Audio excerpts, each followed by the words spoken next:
Oh, igutom kag tanaw no.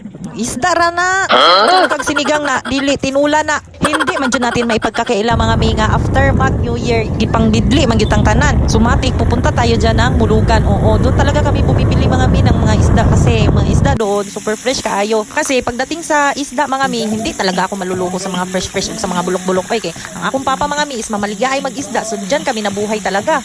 So as usual kay isda man gyud ang atong gi-crave kay grabe man gyud natong kaugmamoy atong niaging mga adlaw. Mag-antos ta sa 320 nga presyo sa isda. Oo, gagmay ra gani kay nga isda ha, dili na mga bulis, dili na malalaking nilalang sa karagatan. Pero no choice ta kay gusto man gyud tag isda, di birada di mi. So yung isda na binili namin, gitinula ra namin yun o gipinirito and then nagmake lang dayon mi anag lamian nga sausawan okay. Diyan nato bawian sa lamian nga sausawan na unsa. At sa mga puntong iyan hindi talaga kami nagsusulti ning banabils nako. Oy, wala talaga kaming kibuan diyan. Puro kain lang talaga kami diyan. Focus lang talaga kami sa aming paghabhab. Lisod pod, susulitin jud na mo ang among pagkaon kay mahal baka ayon presyo ani.